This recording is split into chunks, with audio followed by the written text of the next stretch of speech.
جس میں وہ تمام صفات موجود تھیں جو قوم سمود نے مطالبہ کیا تھا۔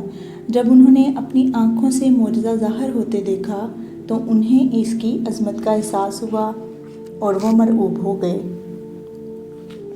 یہ اللہ تعالیٰ کی قدرت کی واضح نشانی تھی اور حضرت صالحہ کی نبوت کا ناقابل تردید ثبوت تھا۔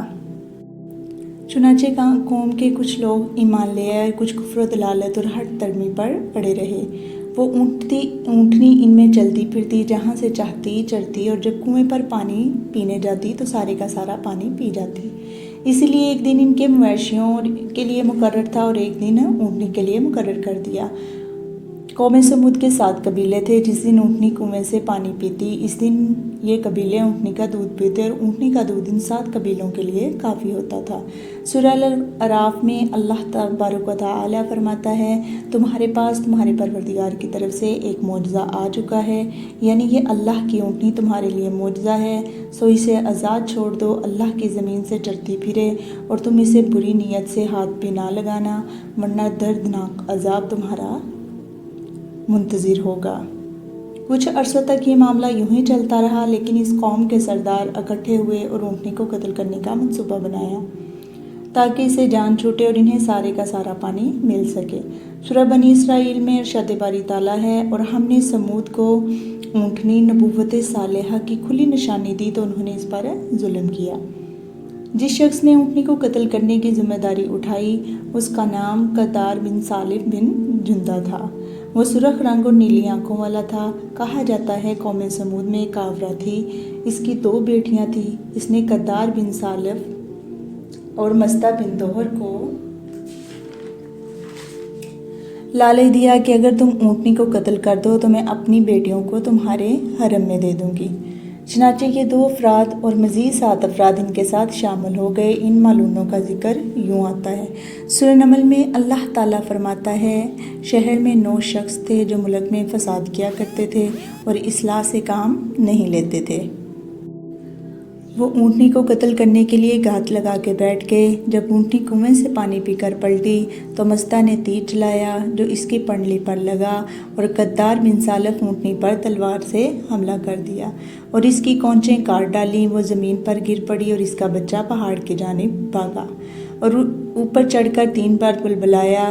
قدار نے اونٹنی کے گلے پر نیزہ مار کر اسے قتل کر دیا، نعوذ باللہ۔ سورہ القمر میں اللہ تبارک و تعالیٰ یوں بیان کرتا ہے، پھر ان لوگوں نے اپنے رفیق کو بلایا تو اس نے اونٹنی کو پکڑ کر اس کی کونچیں کاٹ ڈالیں، سو دیکھ لو میرا عذاب اور ڈرانا کیسا ہے۔ الاعراف میں مزید ارشاد ہوتا ہے، آخر انہوں نے اونٹنی کی کونچوں کو کاٹ ڈالا اور اپنے پروردگار کے حکم سے سرکشی کی اور کہنے لگے، صالحہ جس چیز سے تم ہمیں ڈراتے تھے، اگر تم پیغمبر ہو تو اسے ہم پر لے آؤ۔ حضرت صالحہ نے فرمایا، اپنے گھروں میں 3 دن اور فائدہ اٹھا لو، اور انہیں 3 دن کی مہلت دی گئی، لیکن انہوں نے اس مہلت پر کان نہ دھرے، الٹا حضرت صالحہ کو بھی شہید کرنے کا منصوبہ بنا ڈالا۔ سورہ نمل میں ان کی سازش کو یوں بیان کیا گیا ہے، عہد کرو کہ ہم رات کو اس پر اور اس کے گھر والوں پر شب خون ماریں گے، اور پھر اس کے ورثاء سے کہہ دیں گے کہ ہم صالحہ کی اور اس کے گھر والوں کی ہلاکت پر گئے ہی نہیں اور ہم بالکل سچے ہیں۔ جن افراد نے حضرت صالحہ کو شہید کرنے کی سازش کی تھی، اللہ تعالیٰ نے ان پر پتھر برسا کر ان کے سروں کو کچل ڈالا۔ وہ لوگ اپنی قوم سے پہلے ہی عذاب الہی کا شکار ہو گئے۔ حضرت صالحہ نے ان کو 3 دن کی مہلت دی اور فرمایا، پہلے دن تمہارے چہرے زرد، دوسرے دن سرخ اور تیسرے دن سیاہ ہو جائیں گے۔ جب مہلت کا پہلا دن آیا تو ان کے چہرے زرد ہو گئے۔ شام ہوئی تو بولے، مہلت کا پہلا دن تو گزر گیا۔ دوسرے دن جمعہ کی صبح ہوئی تو ان کے چہرے سرخ ہو گئے۔ شام ہوئی تو انہوں نے کہا، چلو مہلت کا دوسرا دن بھی گزر گیا۔ جب مہلت کا تیسرا دن آیا یعنی ہفتے کی صبح تو ان کے چہرے سیاہ ہو گئے۔ شام ہوئی تو قوم سمود بولی کہ حضرت صالحہ کی دی ہوئی مہلت تمام ہوئی۔ جب اتوار کی صبح وہ نہا دھو کر خوشبو لگا کر تیار ہوئے اور انتظار کرنے لگے کہ آخر کون سا عذاب آتا ہے۔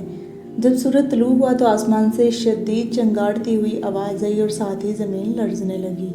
قوم سمود کی روحیں پرواز کر گئیں اور وہ لوگ اپنے گھروں میں جہاں جس جگہ تھے وہاں ہی بے جان اجسام میں تبدیل ہو گئے اور حرکت بھی نہ کر سکے۔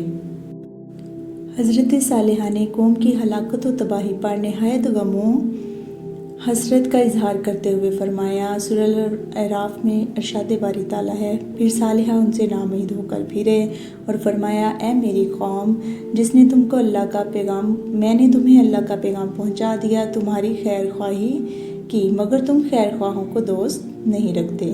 اللہ تعالیٰ فرماتا ہے، ہم نے بے چین پر ایک چنگاڑ پھر رہ کے دھنی ہوئی روئی کے گالے کی مانند، اور کچھ بھی نام و نشان ان کا زمین پر باقی نہ رہا۔ اللہ تعالیٰ ہمیں پہلی قوموں کی ان قصوں سے سبق حاصل کرنے کی توفیق عطا فرمائے، اور اللہ تعالیٰ اس علم کو ہمارے لیے باعث نفع فرمائے۔ آمین۔